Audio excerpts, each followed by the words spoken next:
Bună ziua! Bine ați venit la cursul despre focus group, tehnica interviului semi-structurat sau semi-directiv de grup. Vom vorbi în cele ce urmează despre cum putem aplica această tehnică și particularitățile ei, dar pentru a înțelege mai bine elementele focus grupului, trebuie să vedeți și filmulețele legate de interviul semi-structurat sau interviul semi-directiv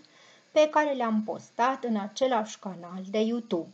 Ele sunt strict legate de discuția legată de focus group pe care o vom avea în continuare. Câteva lucruri despre ce sunt focus grupurile de fapt. Focus grupurile sunt grupuri de indivizi organizate cu scopul de a obține informații, deci de a culege date. Sunt folosite pe larg în cercetarea de piață, în cercetarea de marketing și focus grupul este una dintre tehnicile cele mai folosite de cercetare atunci când vorbim de lansarea unor noi produse, servicii, programe, inclusiv programe educaționale, dar și când vrem să aflăm cum au fost acestea receptate, primite, folosite de către publicul țintă. Sunt modalități foarte eficiente de a înțelege cum văd oamenii o anumită problemă sau cum se raportează la un anumit serviciu, la un anumit produs, la schimbări pe care le facem, la produsele și serviciile pe care le avem deja pe piață, cum se raportează, de exemplu, la o reclamă publicitară sau la o campanie pe care o derulăm pentru un anumit brand sau pentru un anumit produs și, de asemenea, cum parcurg indivizii etapele unor programe pe care le lansăm sau unor acțiuni în care aceștia urmează să fie implicați, spre exemplu, acțiunile prin care încercăm să îi trăinuim într-o anumită problemă sau acțiuni prin care încercăm să mărim coeziunea grupului sau să scădem singurătatea indivizilor, să-i facem să facă mai multă mișcare, etc. Participanții la astfel de focus grupuri au caracteristici comune, asta este un element foarte important, iar caracteristica absolut necesară este că toți trebuie să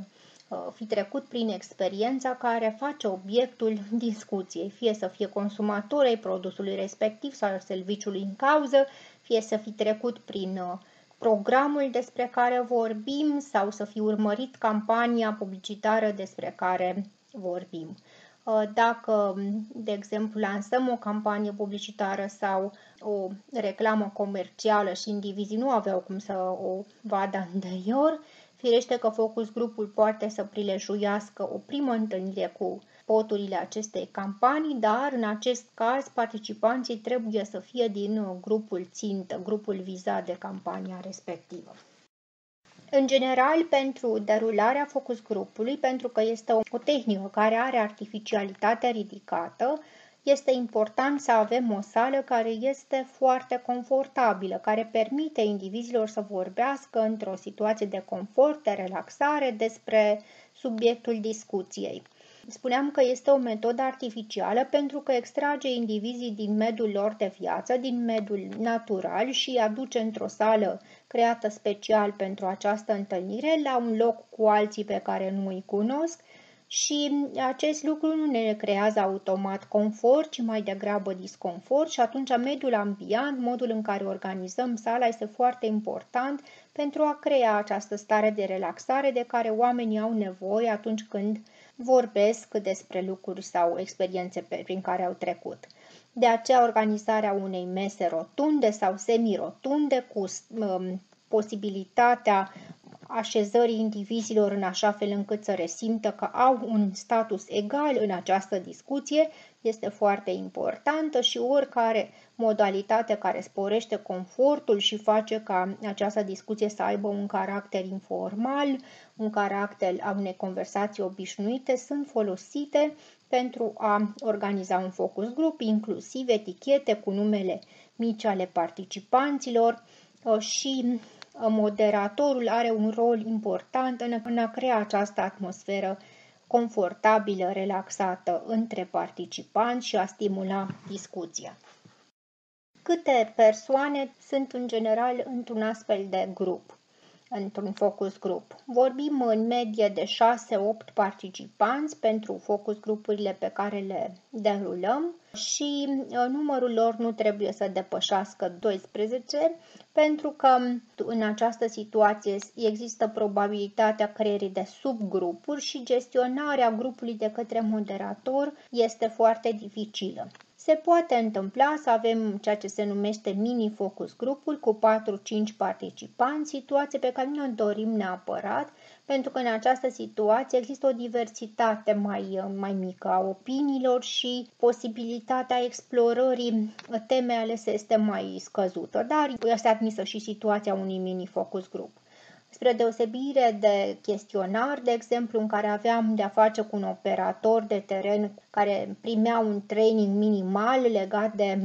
cum anume să aplice chestionarul, în cazul acesta avem de-a face cu un moderator bine pregătit, profesionist, care știe să modereze o astfel de discuție și care anterior a mai participat la focus grupuri măcar ca asistent de moderare. Asistentul de moderare, un fel de ajutor al moderatorului care intervine la nevoie, dar care își notează foarte multe lucruri pe parcursul discuției. Moderatorul are nu doar rolul de a crea mediul confortabil și de a încuraja discuțiile, dar și de a reduce conflictele și de a se asigura că discuția urmează tematica înscrisă în ghidul de focus group. Modele de ghid de focus group v-am pus la dispoziție și este important să le consultați pentru a înțelege ce anume trebuie să facă un moderator. Adesea, o sală profesională de focus group cuprinde și o oglindă unidirecțională, așa cum vedeți în această imagine, care permite să existe în spatele ei o suită de persoane direct implicate în procesul de colectare a datelor. Cercetători, asistenți de cercetare, dar și clienți, cei care au comandat acest studiu, care pot să vadă în timp real reacțiile potențialelor cumpărători, ale publicului țintă la produsele sau serviciile lor și uneori această vizualizare live a interacțiunii dintre persoane care fac parte din publicul țintă este foarte utilă și revelatoare pentru tipul de produse sau servicii pe care aceștia le comercializează sau se pregătesc să le promoveze. O lucrare consacrată despre focus group, Casey și Kruger, care a apărut la Polyrom și este o traducere, de fapt, chiar așa se cheamă, metoda focus group, vorbește despre istoricul acestei tehnici, pentru că este de fapt o tehnică, face parte din metodologia tipică interviului și este o tehnică de aplicare a interviului semi-structurat într-o situație de grup. Deci, Kruger și Casey, spuneam, în lucrarea metoda focus group publicată la Polyrom, vorbesc despre istoricul acestei tehnici, despre faptul că focus group-ul s-a lansat ca metodă mai ales după cel de-al doilea război mondial și că cercetările de piață de după cel de-al doilea război mondial au impus existența unei astfel de metode pentru că exista un boom economic, foarte multe servicii, bunuri care trebuiau să ajungă la consumator și cunoașterea reacțiilor consumatorului vis-a-vis de aceste bunuri și servicii era foarte importantă. Așa încât în anii 80 metoda focus group-ului era deja foarte folosită în cercetarea de piață, dar apar primele teoretizări ceva mai târziu. Și tehnica ca atare se descrie în lucrări de specialitate cu caracter academic mult mai târziu decât momentul în care aceasta a apărut pur și simplu pe piață. În anii 80 apar deci primele lucrări cu caracter academic care teoretizează această tehnică, deși ea se folosea pe scală largă în cercetările de marketing care vizau produse și servicii. O problemă importantă pe care trebuie să ne punem atunci când realizăm un focus group este legată de validitatea acestei tehnici. Odată ne putem întreba de ce ar spune oamenii ceea ce simt cu adevărat, de ce ar povesti în experiențele prin care au trecut într-o situație de grup și dacă nu ar fi mai bine să procedăm la interviu 1 la 1, așa cum era metoda tradițională, nu? A interviului. Și dacă putem considera că atunci când indivizii se află într-o situație de grup, aceștia nu sunt influențați de ceilalți în ceea ce spun și atunci nu mai povestesc despre experiențele proprii, ci despre experiențele proprii sub influența celorlalți. Aici există în literatura de specialitate două aspecte care răspund întrebărilor noastre. Odată că oamenii au capacitatea mai bună uneori de a dezvălui elemente legate de experiențele lor atunci când sunt în grup, dacă acesta este un grup primitor, relaxant, dacă atmosfera este confortabilă și dacă moderatorul reușește să-i facă pe participanți să nu se judece unii pe alții.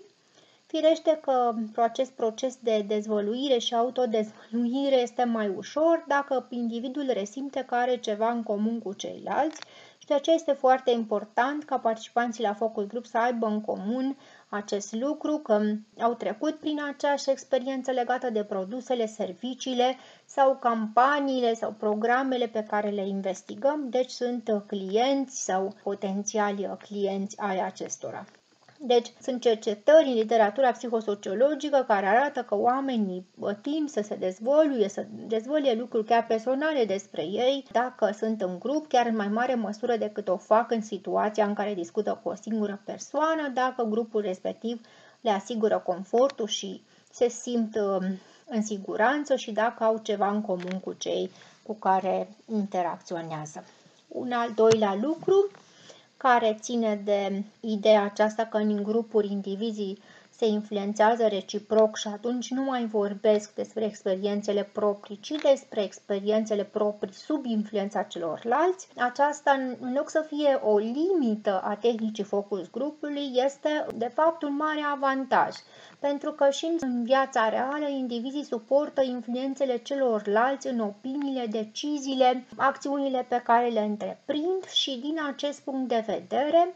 focus grupul reprezintă la scală o reprezentare în micro a ceea ce se întâmplă în viața reală. Indivizii, spre exemplu, în viața reală preferă un anumit produs sau un anumit serviciu, se întâlnesc în drum spre magazin cu o vecină sau cu o prietenă care îi convinge că poate este mai bun un alt produs sau un alt serviciu sau care le ridică oarecare semne de întrebare privind calitatea produsului sau serviciului pe care își doreau să-l cumpere. Deci influențe reciproce există și în viața reală și atunci focus group are capacitatea chiar de a surprinde acest univers al influențelor la care individul este supus prin interacțiunea cu ceilalți asemănători lui sau care are ceva în comun.